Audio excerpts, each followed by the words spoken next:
Good morning, good afternoon, good evening, and even good night, whenever this podcast finds you.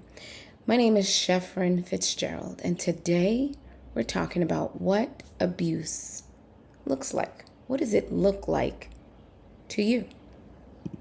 Welcome to Faith in the Fire. Faith in the Fire. And we're talking about what abuse really looks like today, right? Sometimes people are going to ask, like, am I overreacting? Am I being too sensitive? Why does this keep happening to me?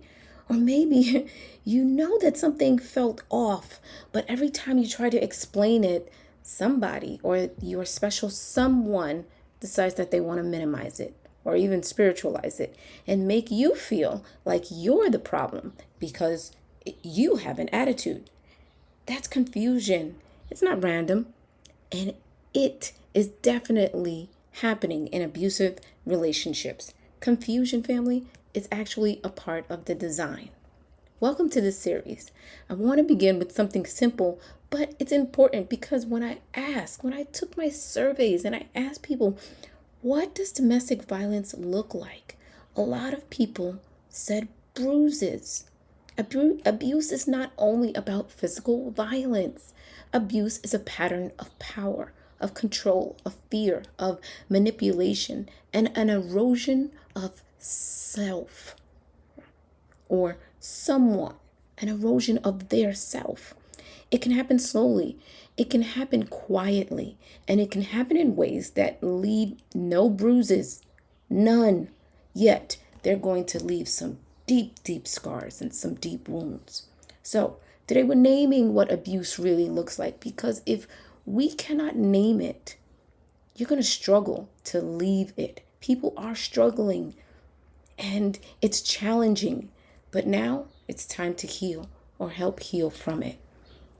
Now, a lot of people have been taught to only recognize abuse when it becomes visible. When you can see it, then you know, right? But if there are no black eyes, no broken bones, no obvious injuries, then they assume that the relationship is just hard or it's just complicated. But abuse is often much more subtle than that, guys. Like, it can sound like criticism that absolutely never ends. It can look like constant monitoring. Where are you going? What are you doing? Who are you with? Right? It can feel like walking on eggshells every single day. It can sound like threats, right? Or it's quiet. It's the silent treatment. It could sound like humiliation. It could show up like financial control, sexual pressure. You didn't give me any today, right?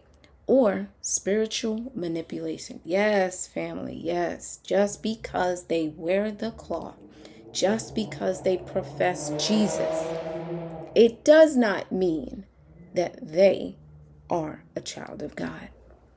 So, I want to ask you, or ask for you to ask yourself, what does abuse look like?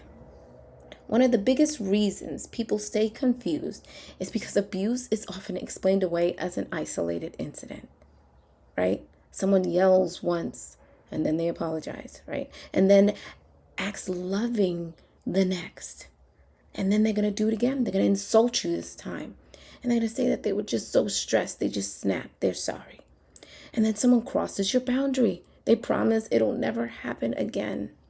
And because they are not cruel every single day, you start doubting your discomfort. You start doubting and saying, okay, you start minimizing your own feelings. Healthy relationships leave room for repair, accountability. It leaves room for growth. Abusive relationships, on the other hand, leave you with more fear, more anxiety, and less of a voice than you had in the beginning. And that is why it's so important not to judge the relationship only by the good moments. The good moments can be real, but they do not cancel out the harm that comes. That was point number one. Now, point number two that I want to make when it comes to what abuse looks like is control. Control, it can be emotional because we think that when we're looking at someone who is going through domestic violence, we know that we're going to be able to visualize that bruise, that black eye, that bruise across her arm or her chest. And I say her because, family, majority of the people that are dealing with domestic violence are women. Majority, 1 in 3 women. So that means that 1 in 3 women, there's definitely someone in your church that is dealing with domestic violence. If the statistics are 1 in 3, just look down your pew and you probably have sat next to someone who has dealt with domestic violence. This is the kind of abuse that sounds like constant correction, criticism, name calling, intimidation, or belittling, and can be sarcasm that cuts deep, like they know what to say to you to hurt you.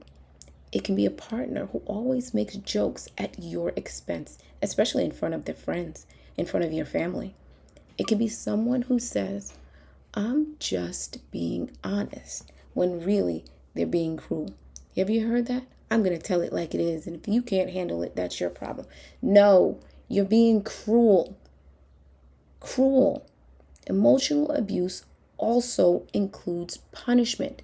It's not always hitting, but withholding affection, giving the silent treatment, making you work for peace, or keeping you unsettled so you will stay focused on them. That kind of environment, family, teaches your nervous system to stay alert all the time. You stop relaxing in your own home. You stop speaking up freely because you just want to keep the peace. You stop trusting your instincts. Family, control does not always look dramatic. Sometimes it looks like small daily decisions being taken away from you until you no longer recognize your own boundaries. That is why people can be deeply harmed in relationships that outsiders, because we're on the outside looking in, and we think that everything is just fine. And yeah, this is for the perfect couple. They're so wonderful. They just look so great. I can't believe it.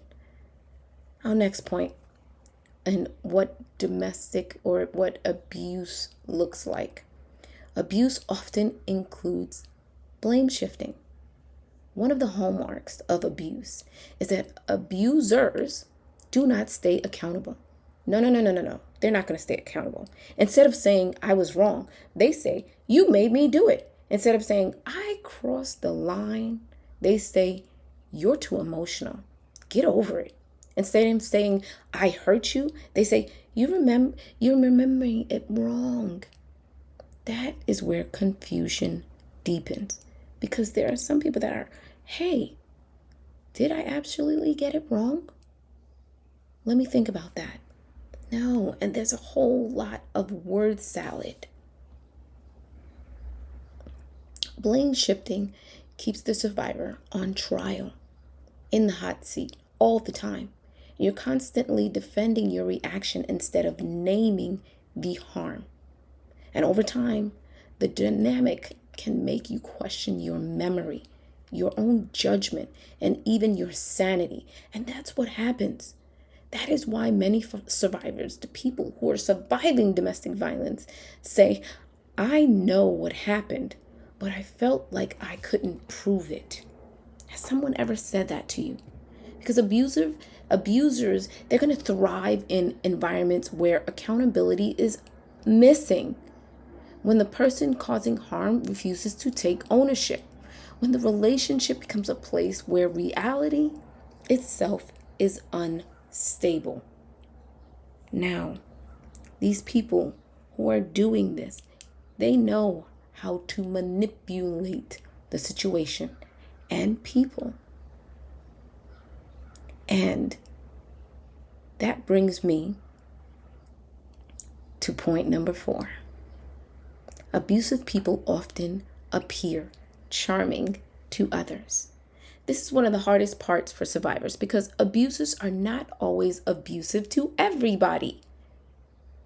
They may be thoughtful in public, generous in front of the church family, funny around the friends, or deeply admired in the community. And that gap between the public image and the private harm is one reason why so many survivors, they actually stay silent.